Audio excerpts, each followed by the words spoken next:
Hey guys, here is the 2010 question 2. I'm hoping this one goes even faster. So here is the overlay. That's the work that I did.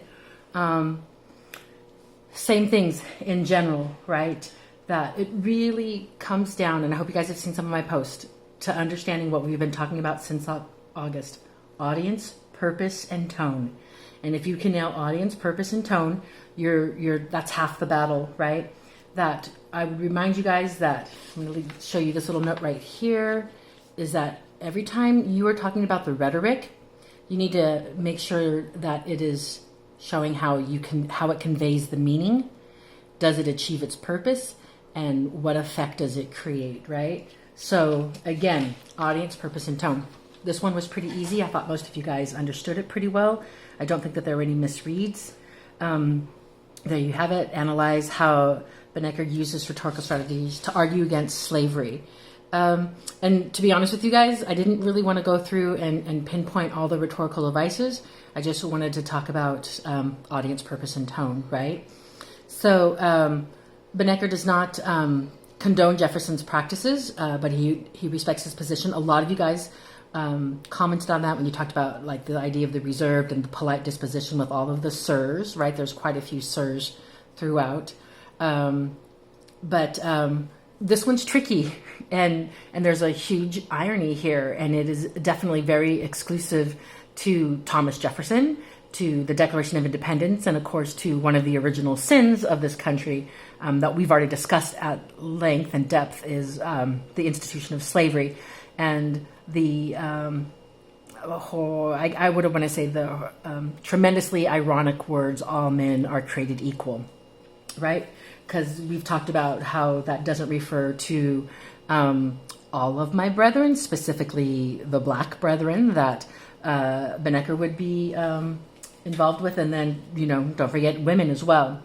So a pull quote that I have vividly depicts what Jefferson's actions are doing to real life people, which is intended to instill some much needed guilt. That's probably the most important thing. A few of you guys mentioned it, as well as calling for, and here is where you would get your 5 or your 6 on your essay. You have to talk about him calling for a radical and instrumental change.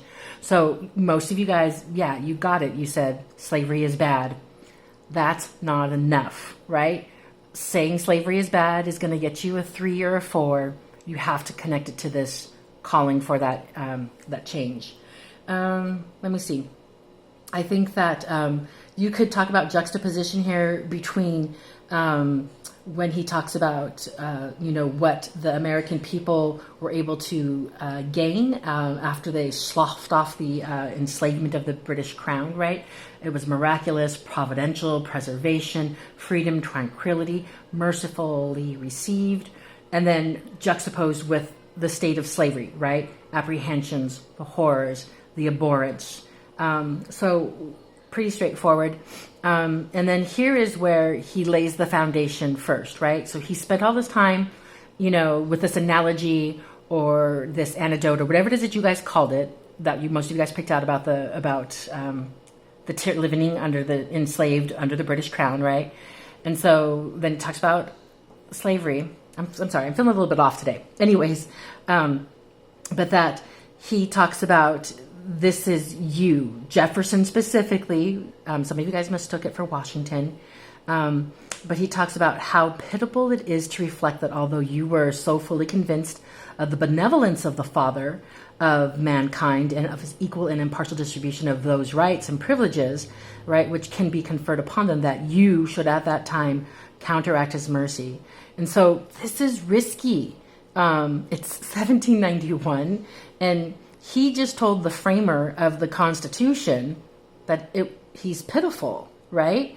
Because he is counteracting the very words that he himself wrote, right? That's the central irony of the Declaration of Independence. That's Banneker's purpose, right?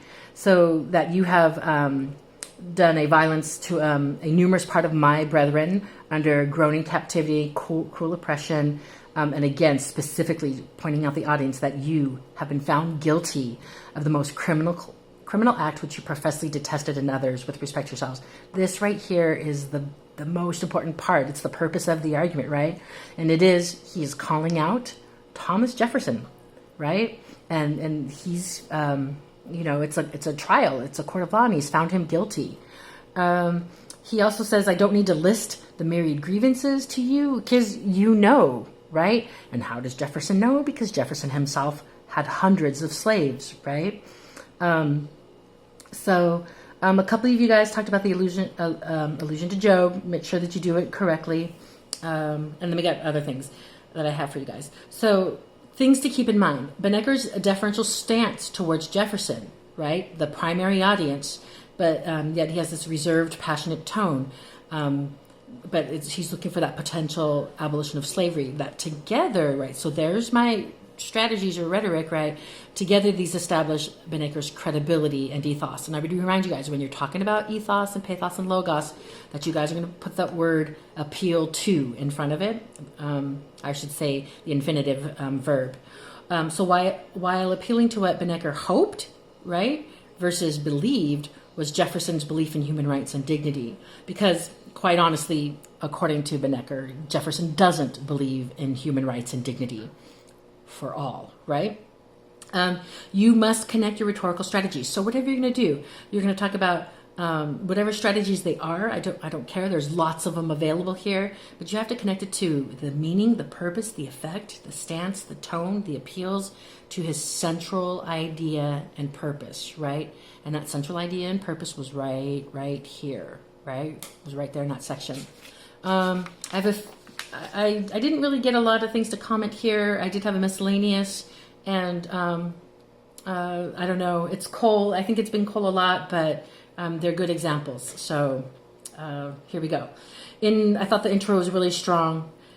She said, he did not abandon his brother and sisters still engulfed by the blackness of slavery, inexplicable tyranny enforced against black people. And then just this part right here, the way that it's worded, my comment to Cole was, this is an excellent use of voice, like who you are and your analytical skills is coming out in this phrase, right?